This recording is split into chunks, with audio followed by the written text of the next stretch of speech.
This video is gonna be a long one.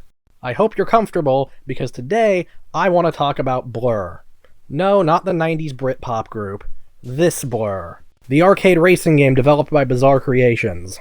Blur is officially 10 years old as of the day this video goes up, which is part of the reason I'm making it. The other part being that Blur is an incredibly important game to me personally. I've played through the majority of it 3 times over the past 10 years, not counting gathering footage for this video. In my opinion, it's one of the better racing games of both the 7th console generation and the past decade. This video is not only an in-depth review of the game, but will also delve a little bit into the history of Bizarre Creations and their eventual closure at the hands of Activision. I've broken this video up into sections, all of which have timestamps linked in the description. Feel free to stop and come back later if you don't have time to watch this all at once, or skip around if you feel like it. With that intro out of the way, this is Blur.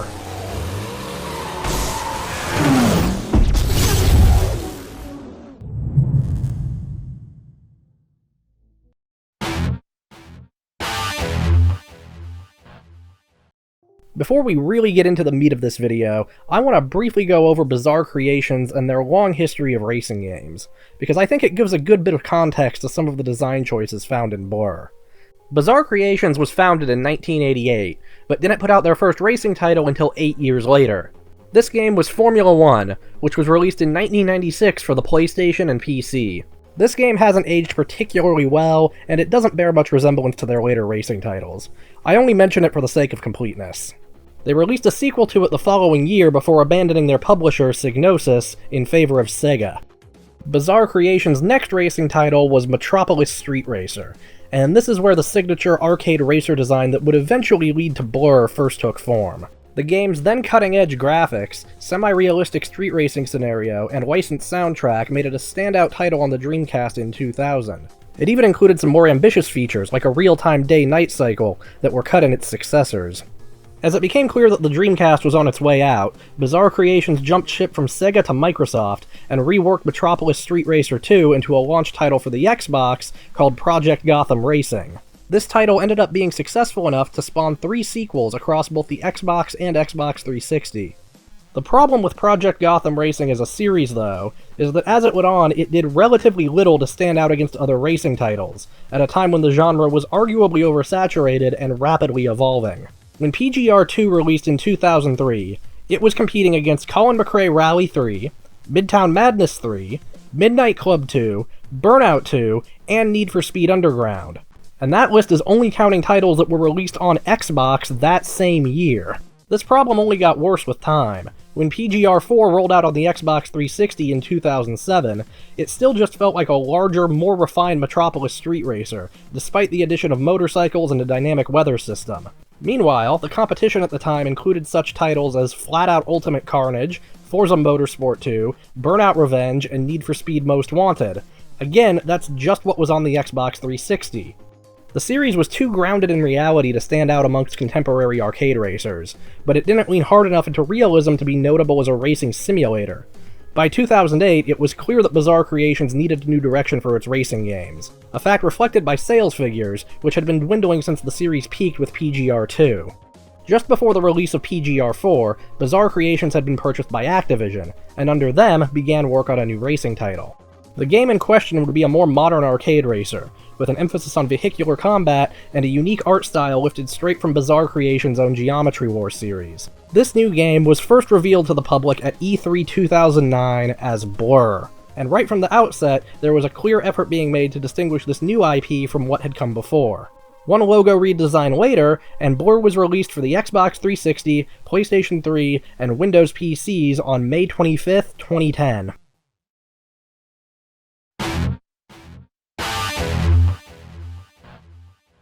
Now it's time to get into the review portion of this video. Just to be clear, I'm playing the PC port of Blur, so some of my criticisms later on will be specific to that version. Upon starting the game, we're treated to an unskippable FMV cutscene that outlines the basics of how to progress through career mode. There's a number of these cutscenes sprinkled throughout the early areas of this game, and they get old pretty fast, as most of them explain things that you will have already figured out several levels back. Jumping into career mode, the first event we have is a race. This is the most common type of event in the game, and it's pretty straightforward. Just finish in the top 3 to pass, and place higher to earn more lights. lights being this game's main measure of progression. Upon getting into the game, the first thing I noticed is that the cars feel way heavier than I remember. Seriously, every vehicle feels like it has a slab of lead suspended from the undercarriage. Trying to maintain speed while taking a sharp corner is an almost Herculean task, and trying to slow down beforehand is almost as difficult. It feels like the handling model actively resists doing anything other than accelerating in a straight line. There is a dedicated drift button that's useful for taking sharp turns, but you lose momentum very quickly while drifting, and it's easy to overshoot and get yourself turned around. Everything just has a ton of inertia to it, so keeping control of your car at high speeds can be quite the balancing act. Luckily, the handling does improve somewhat with new vehicles unlocked over the course of the campaign. It also helps that tracks early on in the game are very wide, allowing for plenty of room to get to grips with the handling and physics model. The wide tracks also accommodate a large number of opponents in addition to the learning curve. While most arcade racers tend to have somewhere in the range of 4 to 10 competitors in a standard race, Blur has 20. Being up against this many opponents at once is something that I'm not used to seeing outside of games that aim to recreate real-world motorsports. Though having that many other cars on the track doesn't actually impact the gameplay as much as you might think. The AI is balanced in such a way that the pack gets spread thin pretty quickly. You'll rarely be dealing with more than 3 or 4 opponents directly, and most of them are pretty easy to overtake. The top 4 or 5 opponents, on the other hand, tend to be a bit more of a challenge. These guys have some pretty aggressive rubber band AI, and I'll say right now that if you're one of those people who doesn't like a lot of rubber banding in racing games, then Blur probably isn't going to be for you. And this is where I need to bring up difficulty balancing. Blur has 3 difficulty settings: easy, medium, and hard. The big difference between them, as far as I can tell, is how aggressive the rubber banding on opponents is. The scenario I described before is how most of the early races play out on medium difficulty. It's a balance that ensures you'll almost always finish towards the front of the pack, but actually placing in the top 3, which you need to progress, is a decent challenge. The problem is that there's a large ramp-up in difficulty around the midpoint of the career mode, with additional random difficulty spikes throughout the rest of the game. Aside from those one-off events, there's a massive chasm between easy and medium difficulties. So dropping the difficulty down after the midpoint jump means that everything is now easier than it was at the start of the game. I did try this game on hard briefly, but that's another massive leap from medium. The earliest events are at least as hard as the late game medium difficulty, and often take way more retries than I have the patience for. It seems that at least one person on the dev team thought the difficulty was out of whack, because there's a shortcut on the career mode menu that lets you change it at any time with no repercussions. If an event happens to be correctly balanced for the difficulty you have selected, the experience is excellent. It'll be a tough but fair challenge, with the rubber band AI mainly helping to facilitate the combat. Speaking of which, we should probably talk about the combat, because it's the centerpiece that everything else in Blur revolves around. Mechanically, it's probably most similar to that of Mario Kart. Everything is based on single-use power-ups that are collected by driving through them. There are a few key differences, though. For one thing, you can hold up to 3 power-ups at a time, which are shown in this semi-diegetic HUD that hovers just behind your car where they can be cycled through on the fly. I actually really like this bit of interface design. Not only because it looks cool, but because racing games tend to have a bad habit of pushing critical information off to the corners of the screen. This design ensures that the single most critical piece of information the player is likely to need is always kept, quite literally, front and center. The power-ups themselves are all color-coded and have clear, distinct icons, which is good because unlike Mario Kart, these items aren't randomized.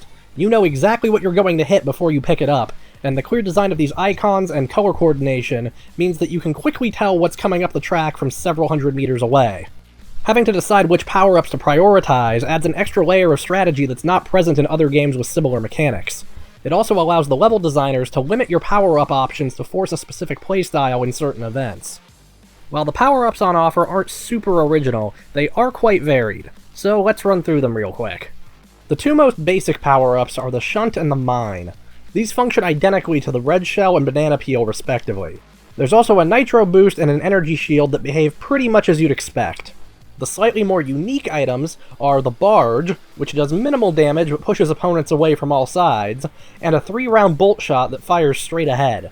The most powerful item is the Shock Field. This thing spawns a field of shock mines out in front of first place, and is this game's equivalent of the Blue Shell. There's also a repair kit for healing damage sustained from the other power-ups. At first glance, this set of power-ups might not look particularly inspired, and may even seem out of place given that the rest of Blur's design doesn't fit the typical kart racer mold. Make no mistake though, this power-up system was extremely well thought out.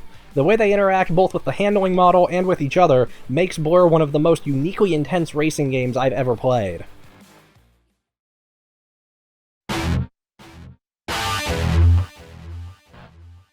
Now I want to take a look at each power-up in a bit more detail. The Shunt is probably the least interesting item mechanically. It auto-targets the next car up in the pack, and kills most of their momentum when it hits.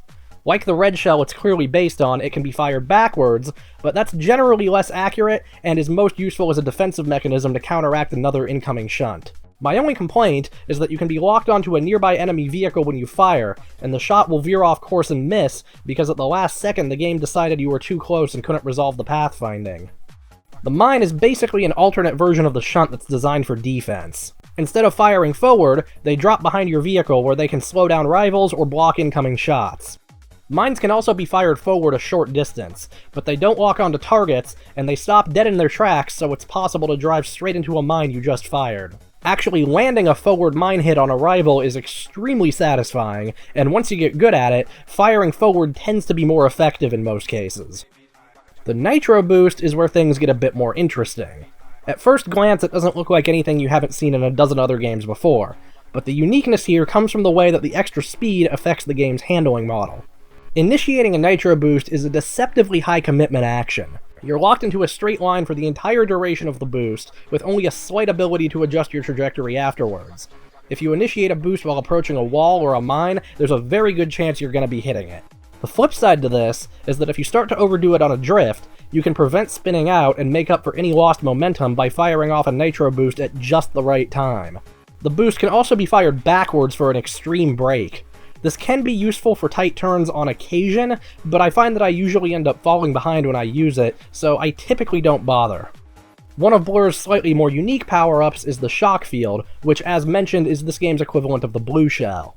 The mines it spawns significantly slow down anyone who hits them, but dissipate after a few seconds, making it unlikely that anyone further back than about 4th place will hit them. If you're further back in the pack, the Shock Field is just a quick way to level the playing field, but if you're far enough up in the pack to potentially be affected by it, you can still pick them up thanks to this game's preset item placement. That means that it's not too difficult to end up in a position where it's possible to essentially blue shell yourself. It may even be tempting to do so if you're in 2nd or 3rd place and have been struggling to make it into 1st. And this is the absolute brilliance of the Shock Field. The mines it spawns are spaced just far enough apart that it's possible, though by no means easy, to drive through an entire shock field in 1st place without ever hitting one. The game designers turned what would normally just be a simple way to level the playing field into an excellent risk-reward mechanic. You have to decide if you're confident enough in your driving skills to deploy a shock field at the front of the pack. If you screw up, you're likely to lose any edge you might have gained, and you'll have wasted a valuable item. This is an area where the sluggish handling works to Blur's advantage. You can't turn on a dime, so you have to plan far enough ahead to not get caught off guard and find yourself staring straight down a shock mine that can't be avoided. I don't think navigating these minefields would be nearly as intense or as satisfying to successfully pull off if turning were more responsive. Next up is the shield, which is used to block damage from collisions and incoming fire. At first glance, it may appear to be a purely defensive item, but it actually allows for multiple offensive strategies when used in tandem with other power-ups. You might have already guessed the first one of these based on what I said in the last paragraph, but when you fire off a shock field at the front of the pack, you can activate a shield before going in, and now you can tank an extra hit without slowing down. The strategy that I use much more frequently, though, exploits the fact that the shield prevents damage from collisions. You can activate a shield while coming into a tight corner to avoid taking damage if you hit the wall. This lets you take turns a little bit faster and get away with sloppier cornering. You can take this strategy one step further though, by intentionally nitro boosting into a turn with a shield up.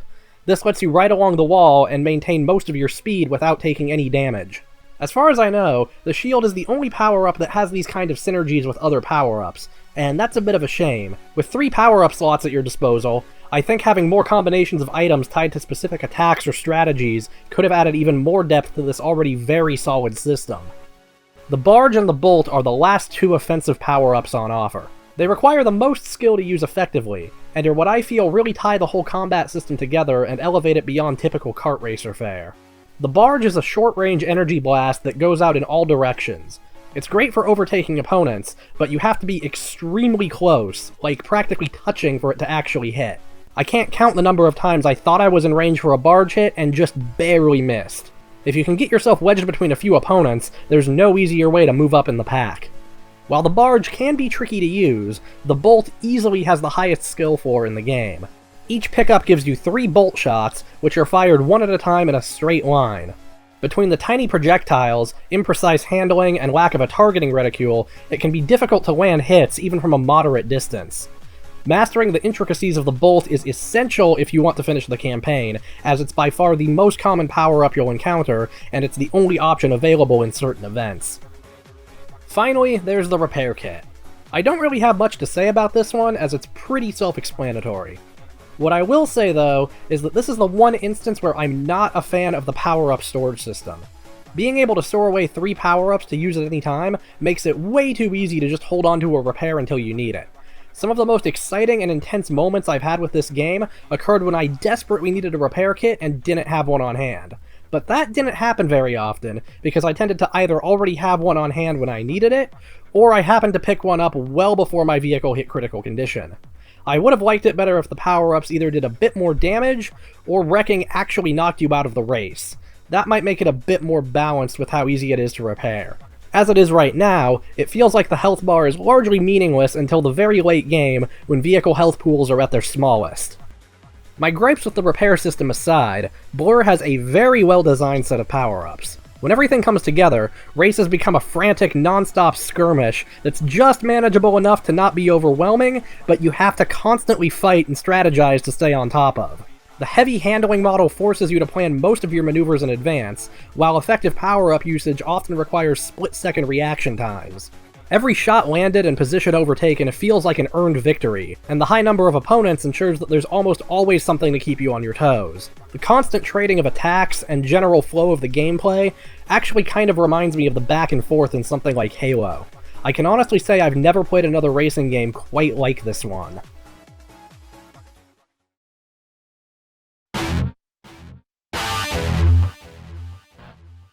So that's the core gameplay covered, but what does Blur do to build on top of it? Well, some additional game modes for one. There's the obligatory time trials, which are probably the weakest of all the game modes present here. The only power-ups in time trials are nitro boosts, and one specific to this mode that freezes the clock for a few seconds. Winning requires picking up as many of these as possible, and it's impossible to get all 5 lights on the later trials unless you grab every single one you can. The comparatively small hitboxes on pickups work against the slow, imprecise cornering by making it difficult to hit a pickup you want at the last second. This same dynamic works to the game's advantage in normal races, because it rewards skilled driving, but you don't absolutely have to grab every power-up in order to win. In time trials, you do have to grab every item, and it gets frustrating fast, especially in the later levels. Never mind the fact you're being fed a constant stream of nitro boosts that make it even harder to steer. The only silver lining is that time trials are the least common event type throughout the career mode, so at least there aren't that many of them to deal with. The next event type is destruction. The setup for this mode feels like it's trying to copy Road Rage from Burnout, but it utterly fails to replicate what made that mode work so well. You drive laps with a bunch of AI cars that spawn endlessly way out in front of you. The goal is to wreck as many of them as possible before time runs out, using the near-infinite supply of bolt shots littered around the track. Destruction is fun in its own right, and it can get pretty intense in the later levels, but I can't help but feel as though it would have more staying power if Blur's entire arsenal of power-ups were at your disposal. As is, it's a decent change of pace and the best opportunity the game gives to master the bolt shot. And that's it for game modes. Yeah, seriously, there's only 3 in the entire game. I could have sworn I'd forgotten something when I sat down to write this out, but I double-checked, and yeah, there's only 3. Blur has a 15 to 20 hour career mode, and about 2/3 of it is just standard races. Those are able to hold my attention for most of that runtime. I think it's a testament to how varied and well designed the tracks and core gameplay are that I could have sworn there's more here than there actually is.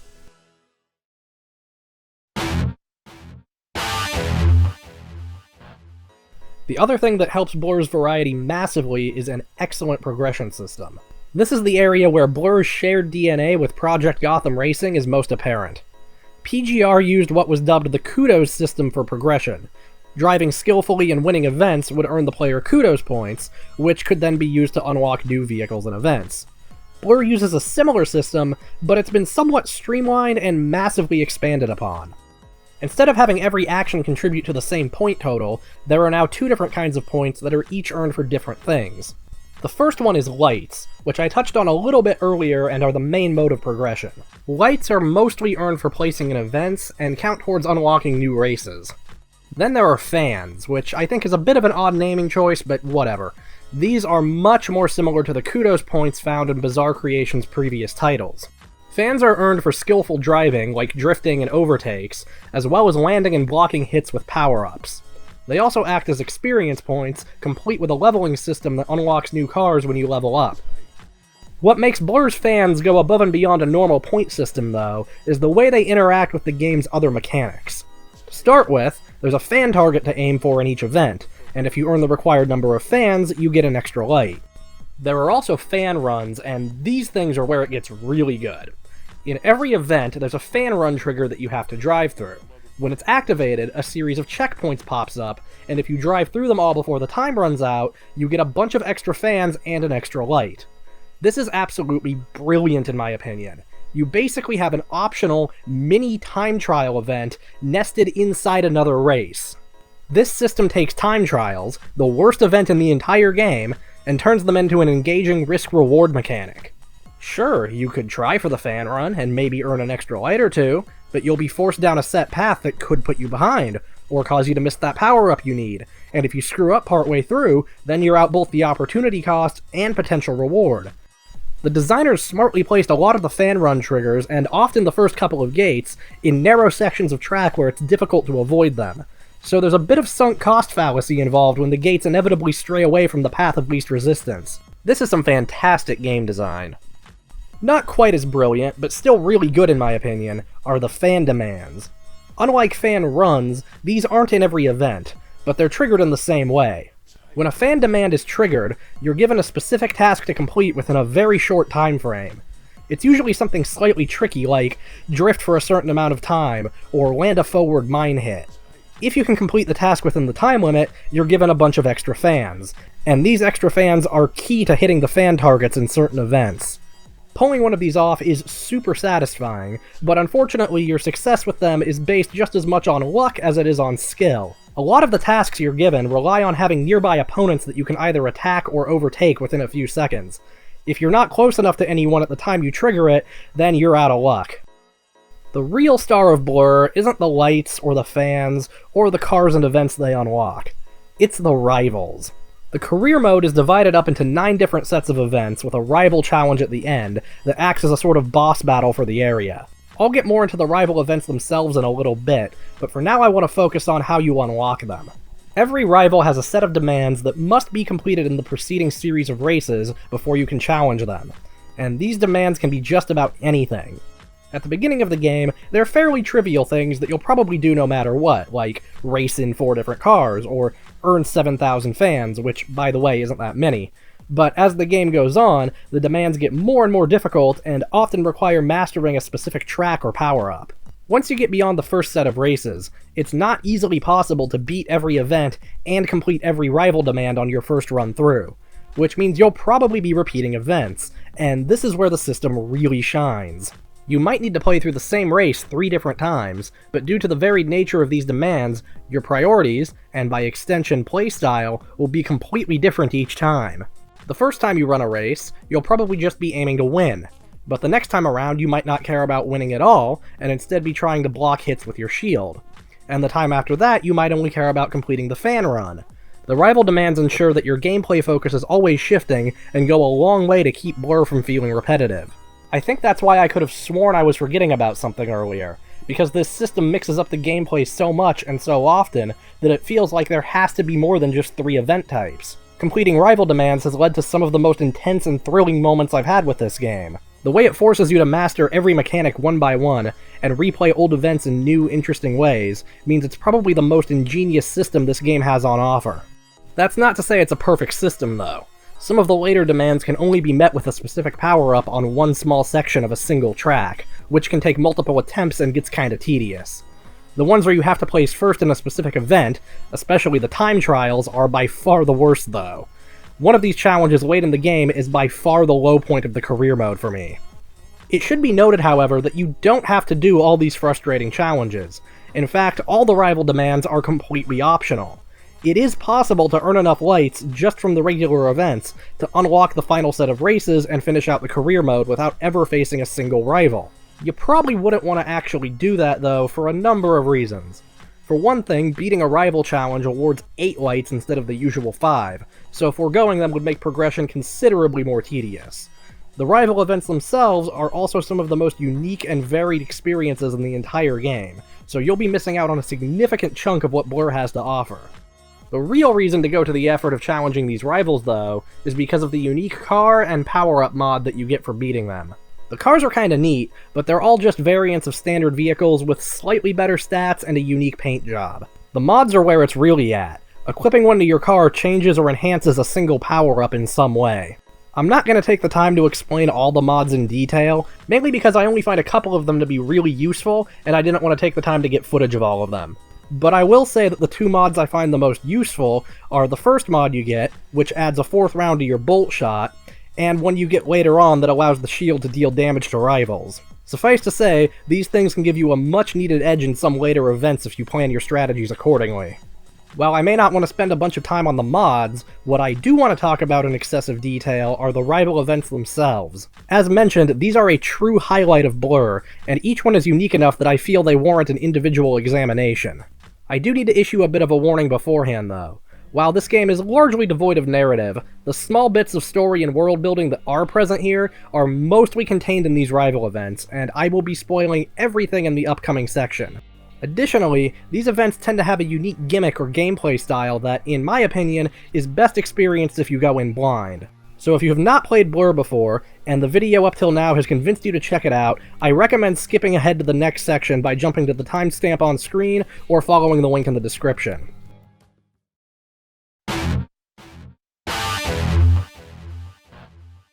Alright, we all good? The first rival event of the game is Shannon, and her race establishes the groundwork for how all the other rival events will function going forward. It's a 2-lap, one-on-one race that otherwise functions almost identically to the normal race events. I say almost identically because there are 2 key differences that set rival challenges apart from regular races. First of all, there's 2 win states. These races can be won the normal way by crossing the finish line first, but they can also be won by wrecking out your opponent. I touched on this a bit earlier, but I really do wish it was possible to wreck out of normal events. Not only does it heighten the tension, but it makes the large health pools on most vehicles feel way more balanced. Though I suspect that first point is part of why this mechanic was reserved exclusively for these one-on-one encounters. The other difference is that you don't have any choice in vehicle.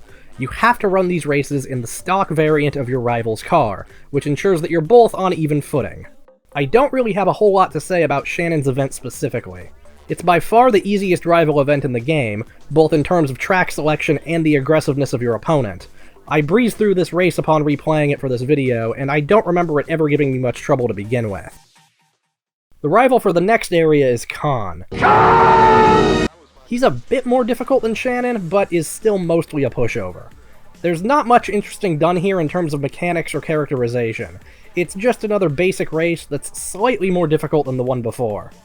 I actually couldn't remember what this event was like, and had to refer back to my captured footage while writing this section. I'm sure it was fun in the moment, but this race had almost 0 lasting impact on me.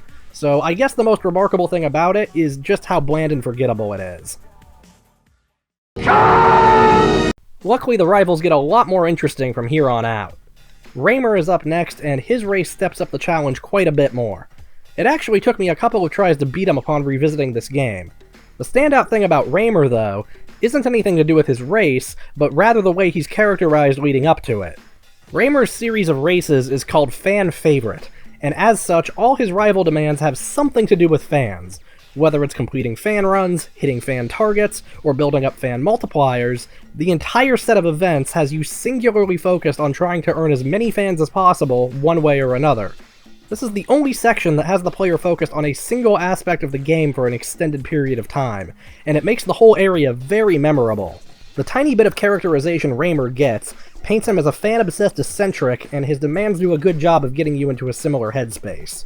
By the time I finally got to the one-on-one race with him, I had a distinct sense that he was a bit of an obsessive weirdo, and the best part about it was that this characterization was conveyed almost entirely through gameplay.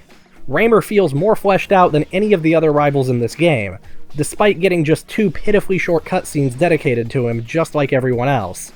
Seriously, this one section in Blur is one of the best examples I've ever seen for how to convey character through game mechanics. You could say, it's fantastic.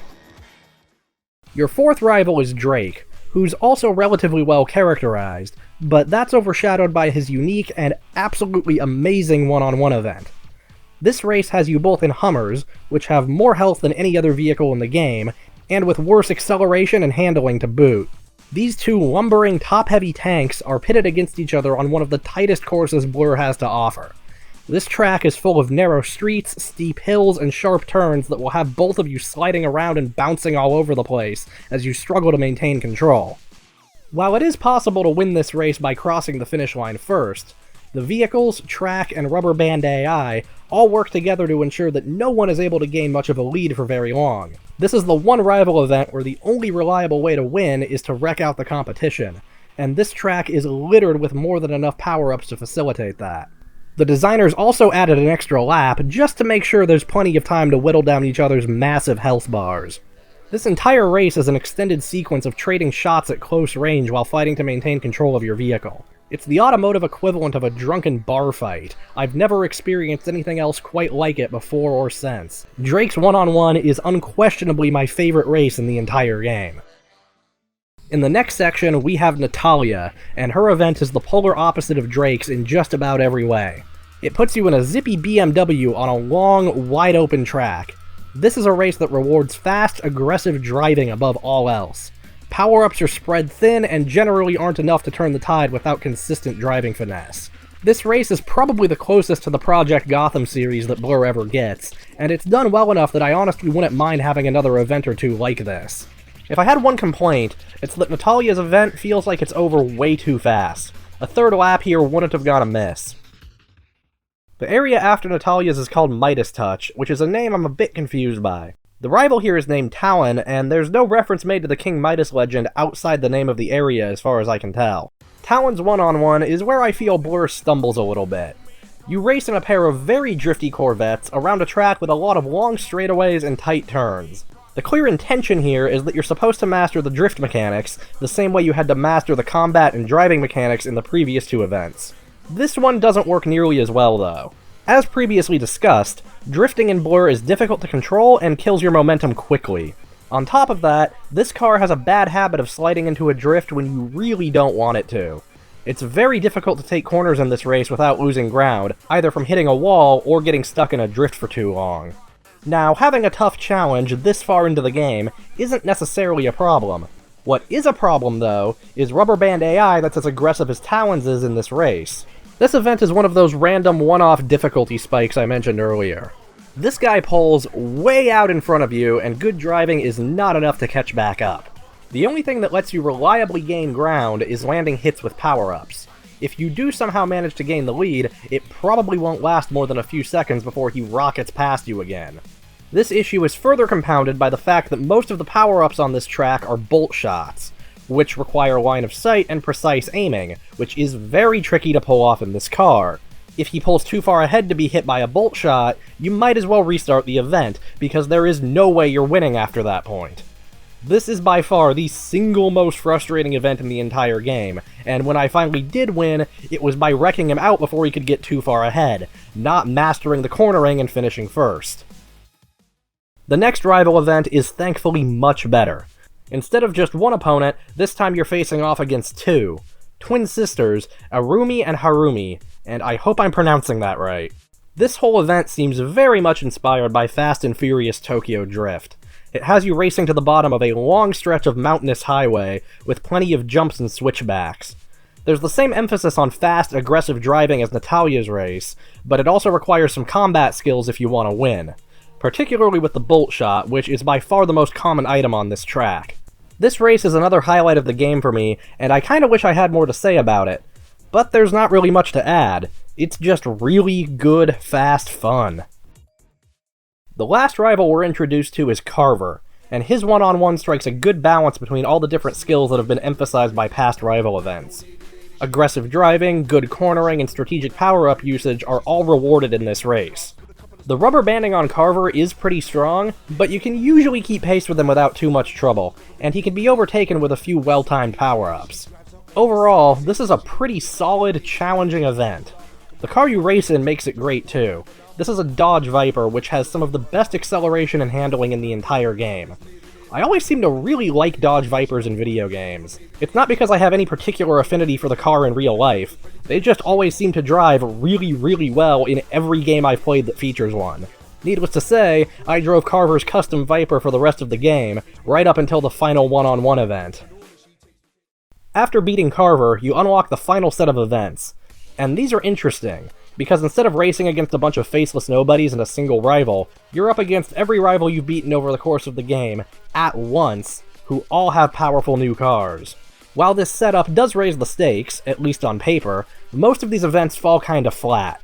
They aren't really any more difficult than you'd expect of a normal race at this point in the game, and the reduction in opponents from 20 to just 10 makes them a lot less chaotic than what the game had maintained as baseline for the past 15 hours. The final one-on-one race has you up against Shannon for a second time, which feels like it should be significant considering that she was the very first rival, but it's never really explained. The race itself isn't too bad, it's 3 laps around one of the more treacherous circuits in the Hollywood Hills. It definitely feels appropriate for a finale. Like Carver's race, it requires a good balance of skills that have been built up over the course of the game. There's a lot of emphasis on power-up variety, which I do like. After winning, you get a brief congratulatory cutscene before the credits roll. This pre-rendered credit sequence does admittedly look pretty cool, but the whole end of the game is a bit of an anticlimax. I would have liked for this final stretch to have had a bit more going on. If I were designing it, it probably would have either been a boss rush series of rematches against every rival, one-on-one, or a normal series of events with a really difficult race against every rival at once right at the end. As is, it feels like this section pulls out its one new trick way too early, and then just kinda coasts along to the end. I actually suspect that Bizarre Creations had greater ambitions for Blur's story and world at one point. Not only is the race with Shannon at the end not given much context, but the cutscenes that bookend it are named Evil Shannon in the game's files, implying that maybe there was supposed to be something more going on. On top of that, there was clearly a lot of time and effort put into the design of the rivals and their respective events, so it seems odd that none of them ever have any dialogue, and they don't have much in the way of presence or characterization outside of the banner icons for each area. It seems unlikely to me that these guys would have all been given such distinct and detailed designs if they weren't originally intended to be part of a narrative that later had to be cut due to time or budgetary constraints. If there was ever a choice made between adding a story and refining the core gameplay, I can't deny that the developers made the right call, because the game we got is mechanically excellent. The lack of a wider narrative may also be a bit of a blessing in disguise, because I can't think of a single racing game with a story that wasn't cringe-inducingly awful. First I'm gonna take your ride, then I'm gonna take your girl. Get ready for that.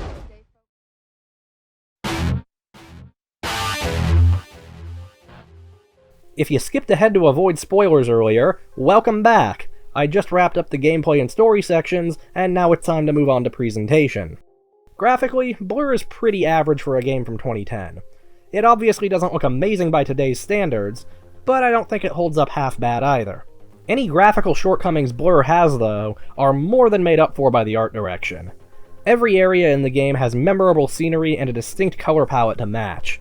The disparate areas all manage to feel like part of the same cohesive world, thanks to Blur's distinct aesthetic sensibilities.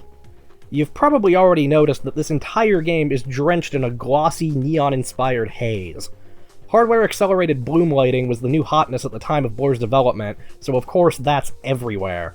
And just for good measure, everything has more lens flare than a J.J. Abrams movie. The UI has the same rounded, glossy look that was ubiquitous in software of the time, but with an added touch of bloom lighting and particle effects for good measure. And just in case you weren't convinced that Blur is a product of its time, the main menu is a worse version of iTunes cover flow. While on the topic of UI, I just want to take a second to appreciate that Blur lets you switch vehicles and respray them when you restart an event, without having to go back to the menu. This is a feature that every racing game needs to copy. The most original and distinctive aspect of Blur's art style has to be the ethereal neon signs that are littered throughout the game. These things form all the semi-diegetic gameplay elements, like checkpoints, pickups, and the floating power-up HUD I talked about earlier. My favorite use of these visual elements is to indicate the edges of the track. It helps keep some visual consistency throughout all the different environments, and I think it looks really, really good. I actually really like this game's aesthetic overall. In fact, the only thing that I really take issue with is the way that a few of the cars and environments clash with the rest of it. Blur has a very clean, modern look to it that's complemented by shiny new cars and urban architecture. Most of the tracks and vehicles fit the bill pretty well, and look fantastic as a result. But for some reason, the designers decided to include a couple of old rust buckets and a track set on a grungy airfield, all of which look very out of place. It's not like these inconsistent elements are hidden endgame unlocks or some intentional subversion of established tone. They all show up right at the beginning of the game for a jarring first impression, and then mostly disappear for the rest of the runtime. What doesn't clash with the art style, though, is the soundtrack. The selection of licensed tracks are mostly electronic, with some industrial, hip-hop, and dubstep mixed in. While most of the soundtrack isn't anything I'd prefer to listen to on its own, the musical selection fits the feel and pace of the game extremely well, and most importantly, doesn't get too repetitive over the course of the 15 to 20 hour campaign. In fact, I think it may be one of the least repetitive licensed soundtracks I've ever heard in a racing game, and that's saying something considering that this one isn't particularly long. I think it might be down to the fact that a lot of electronic music tends to be kind of droning and repetitive to begin with, so it's not as noticeable when you hear the same song over and over. The one weird thing, though, is that the licensed soundtrack is turned off by default. You have to go into the settings to enable it. I've never seen that before, and I can't think of a good reason for it to be that way. While on the topic of music, let's talk about the rest of the sound design. The engine noises and other vehicle sound effects aren't the best I've ever heard, but they're far from the worst either.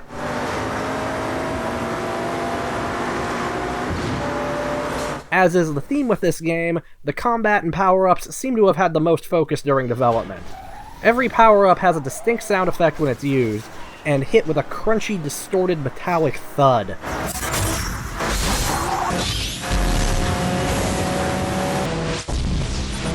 The Nitro Boost and Shield both apply a low-pass filter to the rest of the soundscape when they're active, which sounds amazing.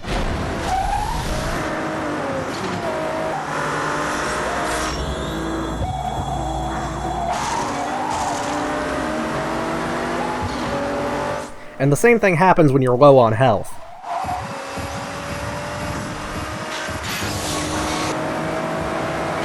While the compression in some of the sound effects is noticeable at times, the overall soundscape they create is visceral and punchy, while maintaining a smoother, more rhythmic vibe. It fits the tone and pace of the gameplay perfectly, and is even better with surround sound. Seriously, Blur has some excellent surround sound mixing. I've been playing through Dark Souls 3 while working on this video, and I'm not kidding when I say that Blur makes far better use of surround sound. I'd even go so far as to say that 5.1 is just as essential as 1080p if you want to get the full experience. The ability to hear when an opponent is coming up from the rear has saved me on multiple occasions, and even disregarding that, hearing the roar of the engines fill the room while shunts and bolt shots whiz past your head just takes this game to a whole new level.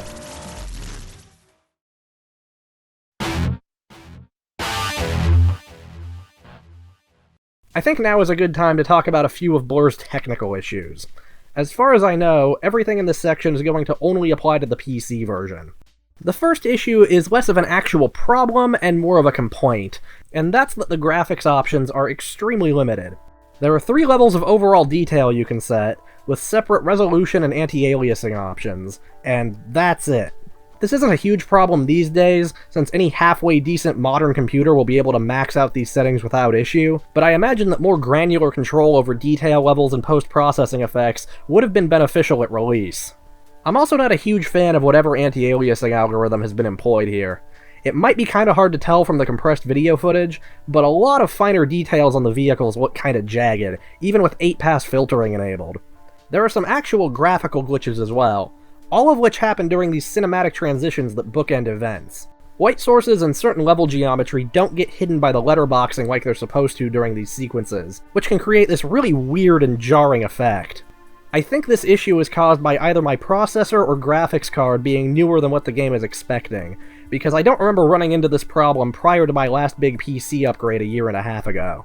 There's also the issue of controls. Now, I've been playing this game with an Xbox One controller, which is a bit awkward, because Blur came out during that weird time when X-input controllers were fully supported by current versions of Windows and DirectX, but developers had yet to fully embrace X-input as the controller standard on PC. So while Blur is fully playable with an Xbox controller, it won't be able to auto-detect it, and lacks Xbox-specific button prompts. It is still better to play with a controller than a keyboard and mouse, though. Actually, I should just say keyboard, because there's no mouse support at all, not even in the menus. On top of that, there is no key rebinding.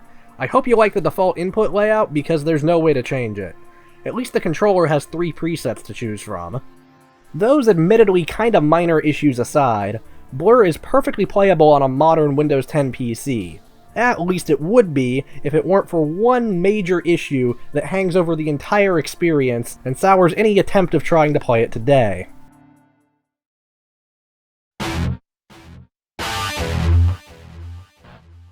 If you want to play Blur for yourself today, you currently have a few options. You could pick up a used copy of one of the console ports. They can be had pretty cheap, but I don't imagine most people will want to go that route, as they are far from the ideal way to experience this game. Both the Xbox 360 and PS3 versions are locked at 30 frames a second, and the PS3 version is further limited to 720p. The PC version, with its uncapped frame rate and support for resolutions up to 4K, is undoubtedly the definitive experience. The problem is that acquiring a working PC copy of Blur is not the most straightforward of tasks. Yes, this game did get a physical PC release at launch, but there are a few problems with it. First off, the PC version is by far the rarest of the 3 versions released. At time of writing, there is only 1 copy up for sale on eBay, and it's commanding a price of nearly $50 plus shipping. Assuming that you do track down a physical copy at a price you're willing to pay, you won't be out of the woods just yet, because physical PC copies of Blur are secured with Securom DRM. For the uninitiated, this is the same DRM that was at the center of the infamous Spore controversy, and any game with Securom DRM has been rendered basically unusable on Windows 10 due to Microsoft's heightened restrictions regarding memory and kernel access. If you want to play the PC version of Blur today, you need to either A. Have access to a PC running Windows XP through 8 that meets the minimum system requirements and has not been updated with a security patch that breaks Securom. Or B. Install a crack from a pirated copy of Blur, which will allow the game to run on whatever modern Windows 10 machine you probably already have. In case you didn't already guess, I've gone with option B for this video. Now, if you're among an extremely lucky few, there is actually a third way to play the PC version of Blur these days. The game was sold on Steam for a brief period of time, and that version works fine with Windows 10 by all accounts, but it was taken down by Activision in 2013. According to Steam Ladder, only 446 people worldwide actually have a copy of Blur in their Steam library, and unactivated Steam keys for Blur will easily sell for upwards of $100 these days, assuming that any still exist. At this point, you may be wondering what could have possibly happened to make acquiring a legal PC copy of Blur such a near impossibility. Well, the answer, as far as I've been able to research, is a series of greedy, short-sighted, and outright bad business decisions on the part of Activision. Let's start with the release date, May 25th, 2010. While that date may not sound particularly eventful, it ended up being one of the single worst dates this game could have possibly released on, and all but ensured its status as a commercial failure before it had even hit store shelves. Blur was one of 2 high-profile arcade racers that released in 2010, the other being Split Second, which just so happened to have released a week prior. Arcade racers are a comparatively niche genre, and the timing of this release meant that a large portion of Blur's target audience were at home happily playing Split Second when it launched. They'd have had no reason to run out and drop another $60 on a similar game a mere week later. As if that wasn't bad enough, Split Second, the game that overshadowed and outsold Blur, was also a commercial failure. The marketing geniuses at Activision and Disney decided to pit these 2 titles not only against each other, but also against two of that year's biggest game releases. Red Dead Redemption was released to the public on the exact same day as Split Second, and then Super Mario Galaxy 2 dropped just 2 days before Blur. Talk about shooting yourself in the foot. The only franchises I can think of that would be worse for a niche title like this to try to go toe-to-toe with are Grand Theft Auto and The Legend of Zelda. This is the kind of launch window that gets chosen when a publisher knows a title is hot garbage and wants to squeeze it out onto the market with as little fanfare as possible. Now, while I can't personally vouch for Split Second, Blur is actually good. This would have been the perfect title to hold on to for a couple months and drop in the middle of the annual Summer Games drought. How the hell did this release date get approved? Regardless, you can probably guess the rest of the story from here. The game that was kneecapped by its publisher goes on to sell poorly. The marketing departments that made the bad decisions pass off blame onto the audience, and claim that because one game sold poorly, that must mean that nobody likes arcade racers anymore. Cue studio closures, cancelled sequels, mass layoffs of people who actually worked hard to make a good game, and a decade of my favorite genre being effectively dead. This is why I never seriously pursued a career in game development. Circling back a bit, I want to talk about the other terrible business decision that since rendered the PC version of Blur near unobtainable. This game uses vehicle designs licensed from real-world automotive manufacturers. I don't know if this is a decision that came from Activision or Bizarre Creations, but either way, it meant that Activision would lose the rights to a portion of their own game if contracts with car manufacturers weren't renewed. This decision ended up screwing Blur's long-term prospects, as it failed so hard that the publisher decided it would be more cost-effective to simply pull it from all digital storefronts, rather than pay to renew licenses. Considering it didn't even sell 500 copies in the time it was up on Steam, I can't say I entirely blame them. But I do have to ask, why did Blur even need licensed vehicles to begin with? Seriously, would any of the 31,000 people who bought this game have cared at all if the cars were fictional? This isn't like Gran Turismo, where real-world cars are the entire point of the game. It's an overblown kart racer that aims for realism in looks only. The appeal of this subgenre is over-the-top action and high-speed reaction time challenges. Maybe I'm in the minority here, but I feel like people who are into this kind of game aren't the same kind of people who will pass on a title just because they can't roleplay a BMW owner. Would Devil May Cry gain anything if all of Dante's outfits were licensed from real-world designer brands? I kinda doubt it. Not only would a hypothetical version of Blur that forwent licensed vehicles still be available on Steam, I think it might have actually been a better game, period. Without the constraints imposed by car companies, the developers would have been free to make the damage model and wrecks as gratuitous and over-the-top as they wanted. And all the time and money that went towards securing vehicle licenses could have instead been used to add more event types, or flesh out the characters and world more, or basically anything else that made the game better. To sum up the point I've been trying to make for the past 1,000 words, screw Activision, screw car manufacturers, and screw our broken-ass intellectual property system that incentivizes the destruction of media. I'm not going to condone piracy in this video, but I will say that Activision will not sell you a copy of Blur. Car manufacturers would rather see this game be buried and forgotten than have someone pretend to drive one of their cars without being paid for the privilege. And there is zero chance that any money you may decide to spend on a used copy of Blur will ever find its way back to any of the talented people who made it in the first place. Blur, and the countless other games like it that get abandoned by their publishers, are the reason I will never in a million years use a game streaming service. I'm still pissed that we never got a Blur 2, especially because it was in development at one point, and it got cancelled largely because Activision torpedoed the first game's launch. The alpha footage that's been leaked online looks fantastic. I've been actively boycotting Activision Blizzard for about 8 years now, ever since I learned of Blur 2's existence and cancellation.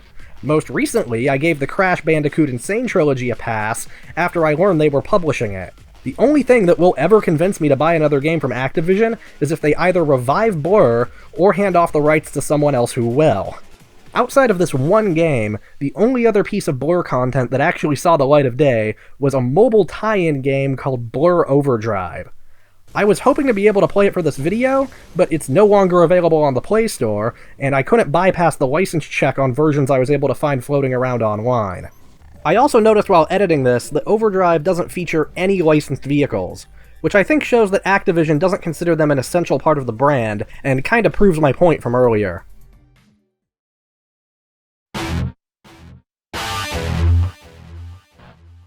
So that's Blur. A really solid first entry into a racing franchise that never got the chance it deserved. It's got a few problems to be sure, but overall I'd say the good outweighs the bad, to the point where I'd consider it to be among my all-time favorites.